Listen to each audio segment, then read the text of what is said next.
mabuting balita ng Panginoon ayon kay San Lucas. May ilan namang nagsabi kay Jesus ng ganito, "Ang mga alagad ni Juan ay malimit mag-ayuno at manalangin. Gayon din ang mga alagad ng mga Pariseo. Subalit ang mga alagad mo'y patuloy sa pagkain at pag-inom."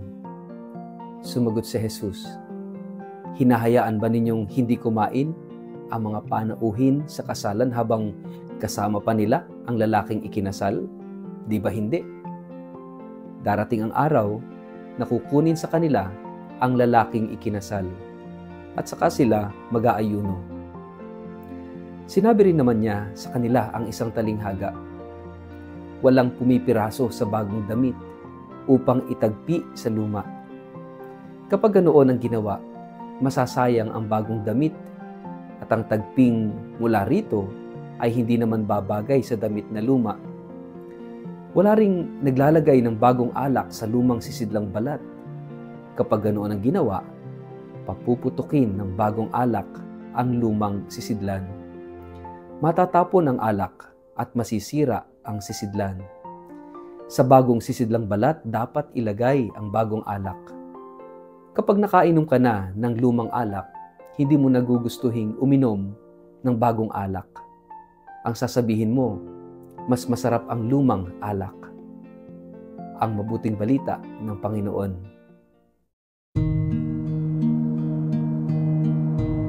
Mapagpalang araw sa inyong lahat. Welcome sa ating Gospel in a Nutshell. Mga kapatid, sa Ebanghelyo ngayon, tinanong si Jesus kung bakit ang kanyang mga alagad ay hindi nag-aayuno tulad ng mga alagad ni Juan at ng mga Pariseo. At ang sagot ni Jesus ay puno ng hiwaga, ngunit malinaw sa kahulugan. Maaari bang mag-ayuno ang mga panauhin sa kasalan habang kasama pa nila ang lalaking ikinasal? Ngunit darating ang panahon na aalisin sa kanila ang lalaking ikinasal at saka sila mag-aayuno. At pagkatapos ay binigkas niya ang dalawang larawan. Walang nagtatahi ng bagong tela sa lumang damit at walang naglalagay ng bagong alak sa lumang sisidlan, sapagkat sisirain lamang ito. Ang mensahe ay malinaw. May panahon para sa lahat ng bagay.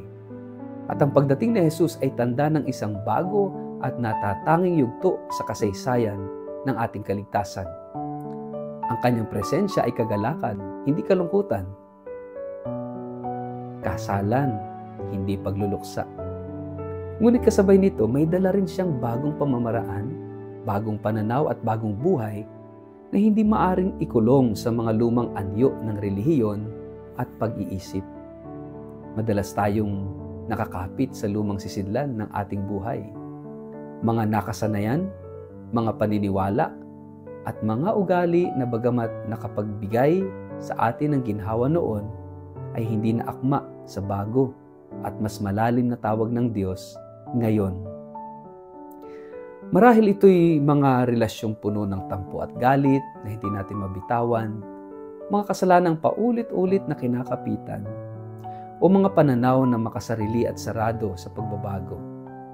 Ngunit ang bagong alak ng mabuting balita ay hindi mailalagay sa lumang anyo.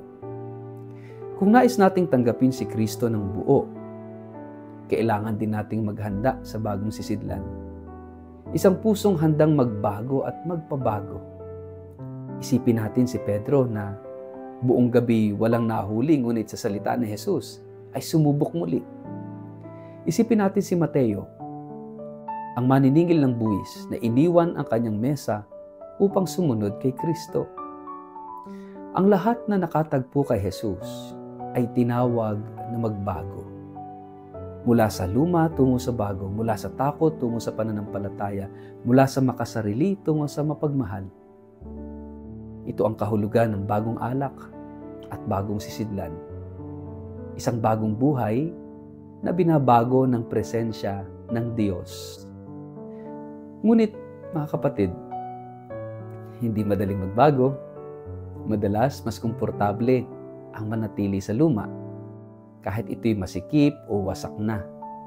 Minsan sinasabi natin, ganito na ako, hindi ko na kaya magbago. Ngunit ang paanyaya ng Diyos ay malinaw. Hindi mahalaga kung ano ang iyong nakaraan. Ang mahalaga ay bukas ka ba sa bagong biyaya na ibinibigay niya ngayon. Ang pagbabago ay hindi agad-agad. Ito ay proseso. Ngunit nagsisimula ito sa pagbubukas ng ating puso sa bagong gawa ng Diyos sa buhay natin. Sa huli, ang tanong ni Jesus ay paanyaya para sa atin. Handa ba tayong magbigay daan sa bago? Handa ba tayong hayaan siyang baguhin? Hindi lamang ang ating labas, kundi lalo na ang ating loob. Ang bagong alak ay hindi para sa sarado at matigas na puso.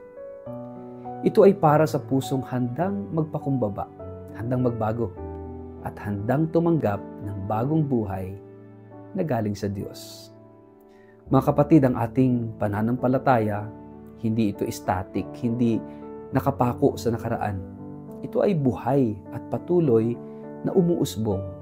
Kung kaya't ang pagiging Kristiyano ay hindi lamang pagbabalik tanaw, kundi patuloy na paglalakbay sa bago at mas malalim na presensya ng Diyos sa ating buhay. Magandang magsuri sa ating buhay. Buhay ngayon.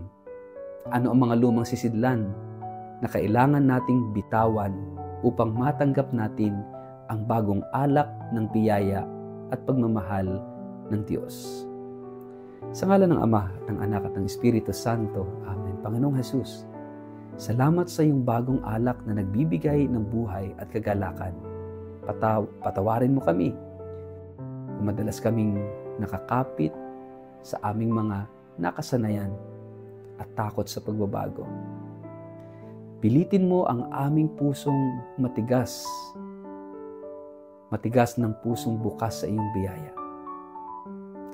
Gawin mo kaming bagong sisidlan ng iyong pagmamahal upang ang aming buhay ay maging saksi ng bago at walang hanggang pag-asa na hatid mo sa amin. Amen. Pagpalain po kayo at ingatan ng makapangyarihang Diyos, Ama, Anak at Espiritu Santo. Amen. Inaanyayahan ko po ang lahat ng mga deboto ng banal na mukha ni Jesus sa ika-11 anibersaryo ng pagkakaluklok ng banal na mukha ni Jesus sa darating na September 16, 2025 dito po sa Shrine of the Holy Face of Jesus sa Nampicuan, Nueva Ecija. Magsisimula po ang ating pagdiriwang sa prosesyon sa ika-6 ng umaga. Kasunod ang mga banal na misa sa ika-7 ng umaga, concelebrated Mass sa ika-10 ng umaga, at ikatlong misa sa hapon. Pagkatapos ng huling misa ay isang handog na konsyerto ng pananampalataya at pasasalamat. Halina, magsama-sama tayo sa isang araw ng pananampalataya, pag-asa at pag-ibig kay Kristo sa kanyang banal na mukha dito sa Nampicuan.